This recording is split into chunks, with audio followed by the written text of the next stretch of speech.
Hello, welcome back to Cracking the Cryptic. And if this video is published tomorrow, then happy Christmas. I'm not sure when it'll go out. Might be today, might be tomorrow. So just in case, festive regards for the season.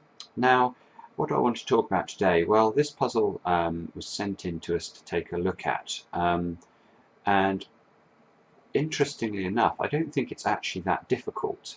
But what is difficult about it is spotting the trick at a particular spot in the solve.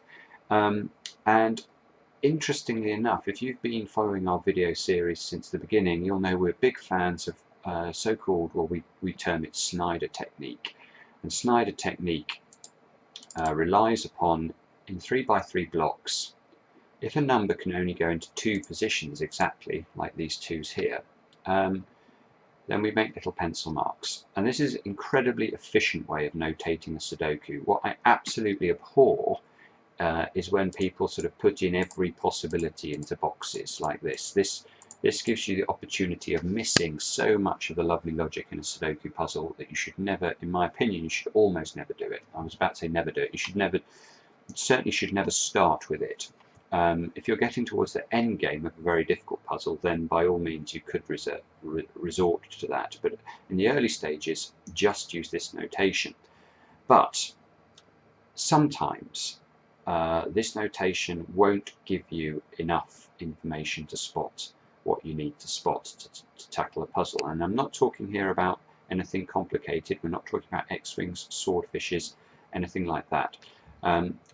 So what I'm going to do is I'm going to go through the solve for this puzzle now, and then we'll get to a point where we'll reach a bit of an impasse if by using just standard notation. And what we're going to have to learn to do if we want to be really top level solvers is to spot where there's the opportunity to just deviate slightly from the pencil mark notation and almost step back from the puzzle and find a way to solve it. So that's enough waffle from me. Let's go and try and actually see what we can do on solving it. A 9 here and a 9 here, so that allows us to place a 9 there. Now if we look at the interaction of 9s on the central 3x3 block, you can see that we have 9, 9, this 9 here. So the 9 in the central 3x3 can only go in that position, and that means this must be a 9 because of 9, 9, and this 9 over here. So I would certainly pencil mark some 9s over on the right hand side. And what else can I see? We're at 7s. 7, 7. So again, this central 3x3 block, 7 can only go in this top left hand position. Let's put that in and make some pencil marks. 7s can be pencil marked here and here. I can see 4s can be pencil marked down there, look. And 2s. So we have a 2 here and a 2 here. So let's think about how they interact on this block. You can see that forces a 2 to be in one of those two squares. And that's nice because now we can write a big 2 into this square here. It's the only place a 2 can now go in the central 3x3.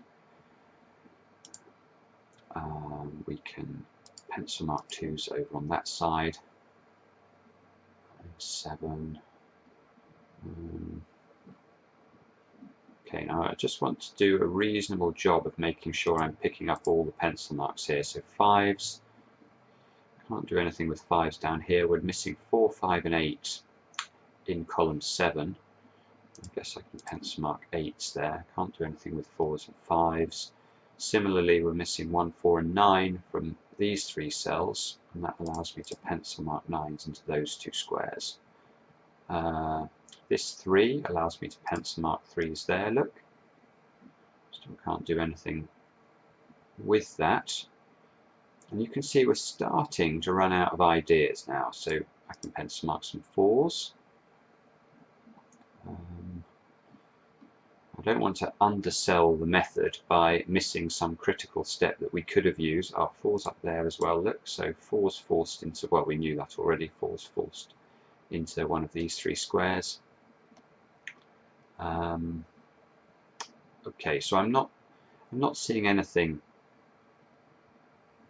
I suppose 3s, yeah, 3 and 3 here. that allows me to pencil mark 3's into one of those two squares.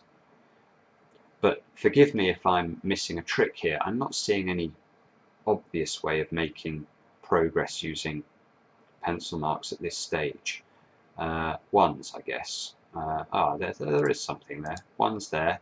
That allows me to find a pair of 1, 7 into these two squares, which might allow me to put another number. Yes, we can now place a 6 into this block because of this 6 and this 6. And the fact we know a 6 can go in neither of these squares now because of this 1, 7 double. So actually this square must be a 6, and therefore this square must be a 6. So I was underplaying the method a little bit, but now you get this classic sort of stalemate in a grid. You can see I've got 5 numbers in here in effect. I've got 1, 2, 6, 7 and 9, and we look at this column, I've got exactly the same numbers, 1, 2, 6, 7 and 9, so there's not much more I can find out about these squares. And I'm not seeing anything clever.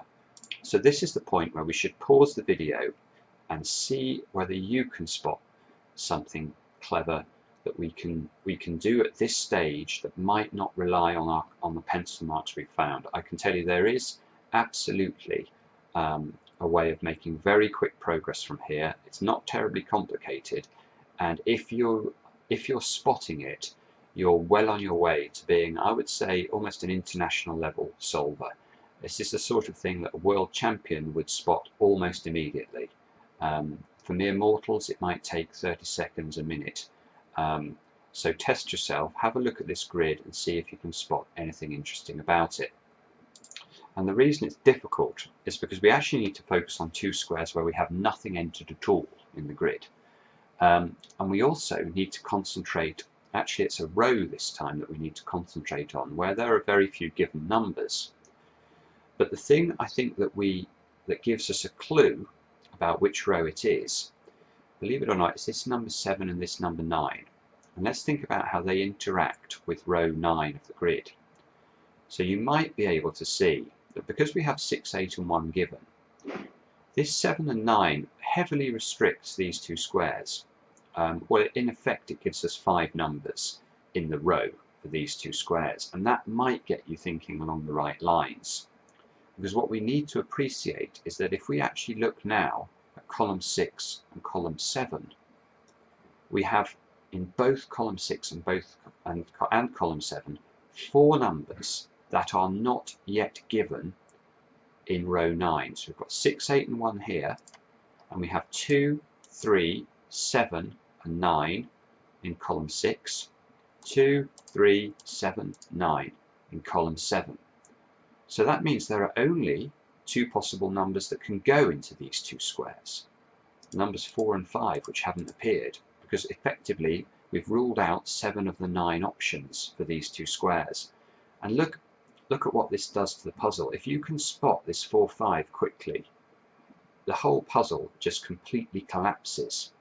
But as I say, this is a higher skills technique because it is not easy to see. You have to almost step back from the puzzle and try to see the wood for the trees in a way. And now we can write a 4 in here because this 4 is ruled out. You can see also that if we now look at row 9, we need to place the numbers, what is it going to be, 2, 3, 7 and 9. Well, this square here, we've already got 2, 3 and 9 in the block, so this can only be a 7. That 7 there does a lot of things. It allows me to pencil mark 7s here, pencil mark 7s over here, but probably more importantly, write in the numbers 1 and 5 into those two squares.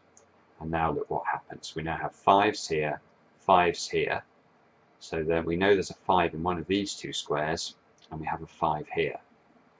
So the 5 is forced there, and we can immediately go 5, 2, 7, because of the earlier pencil marks. That means that this one must be a 2 also from the pencil marks we've already placed. And you can see now we can this 1 pencil mark here interacts on this block to force a 1 over onto the left hand column. This square here must be an 8, and trust me, from here the puzzle absolutely collapses. But this is, I think, quite an interesting. It's quite an interesting study, this puzzle. I'm not going to ever claim this is a brutally difficult puzzle. It's not. But to solve it efficiently, you have to be a very good solver of Sudoku. So I hope that you guys spotted the double there in row 9, and that you have a very happy Christmas. And if you do enjoy the channel, give us a thumbs up. Please subscribe. We appreciate that. And we'll see you again soon on Cracking the Cryptic.